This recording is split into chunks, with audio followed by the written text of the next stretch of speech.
While they're putting on my slides, thank you very much, Chairman. And first of all, I want to acknowledge the presence of our partners here, Roy, Stena, Betty, and Raphael, who have been working very, very closely on our program.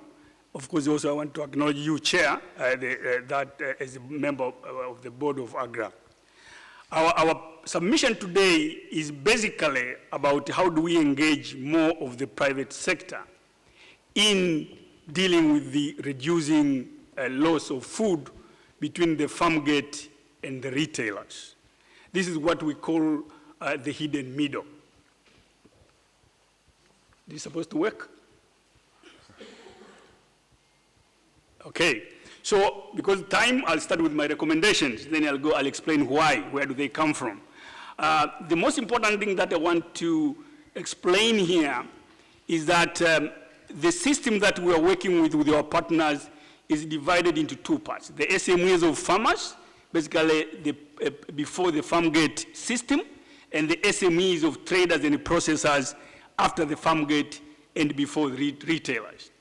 Now, for the system that is immediately before the farm gate, our work in collaboration with the Rockefeller Foundation on yield-wise has come up with a lot of lessons, but the key lesson that is really important to push that there's the need to align public and private sector investment. And private sector investment is very, very critical in many cases.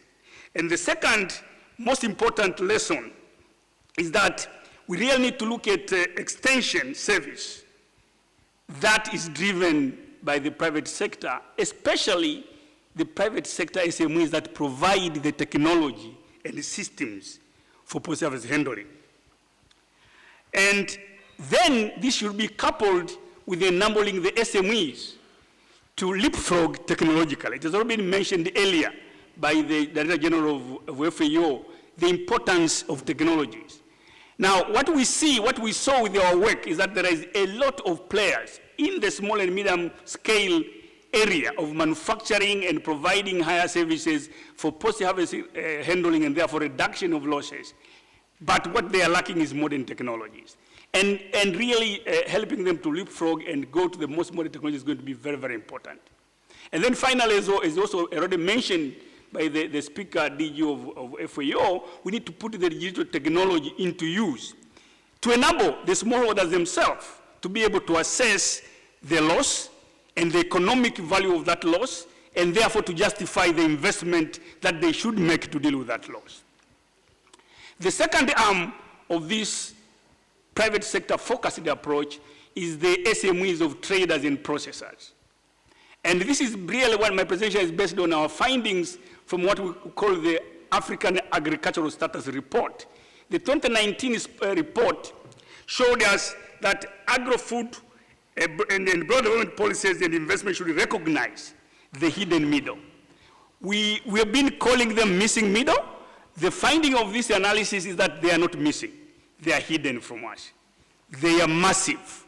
Investment by SMEs in the post-harvest handling of food and trading is massive, but it has been hidden from discussion, policies, and support. How do we support them? First, by stimulating investment by those SMEs, and basically by reducing the cost of investment.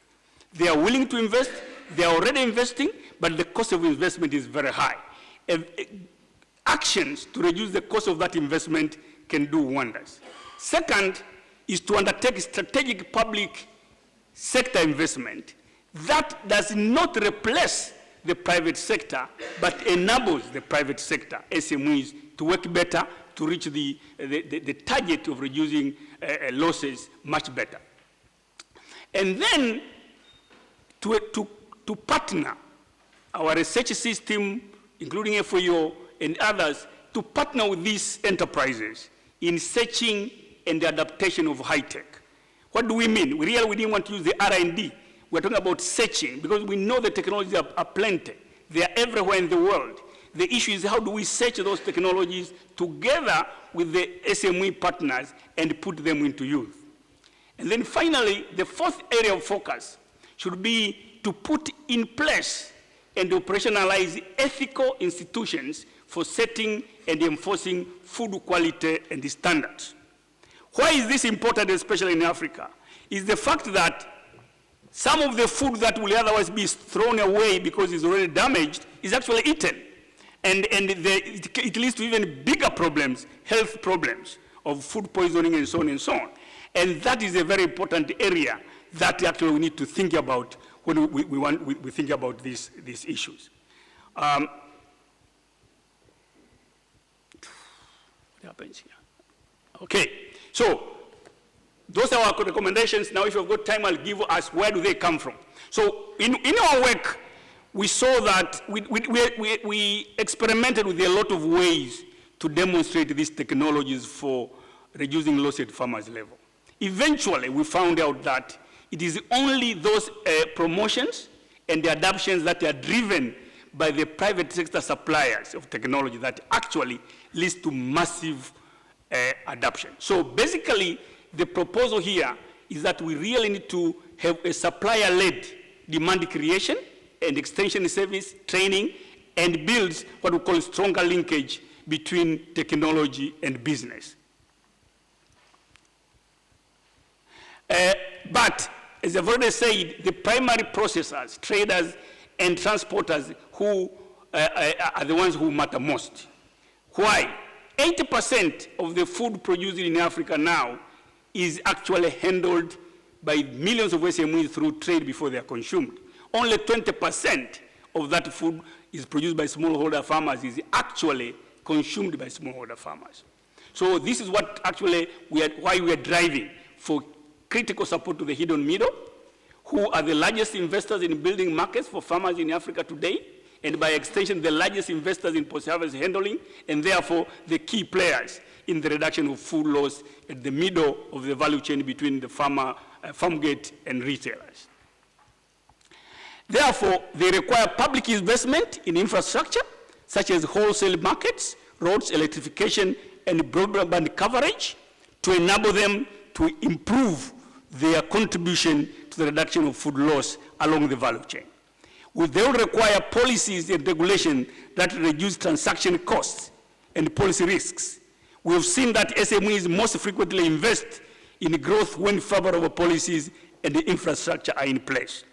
And as I've said, we really need to have a very, very good system for maintenance of quality and food standards. And even, for example, the key push to have vegetables and fruits is our main diet, as Roy Steiner keeps reminding us, requires a huge amount of investment in this aspect of quality and safety standards. Again, to avoid people eating spoiled food that leads to health problems. And then we need to look at enabling environment for availability, commercialization, and wide utilization of most modern technologies. I think with that one, I'd like to say thank you very much for your attention.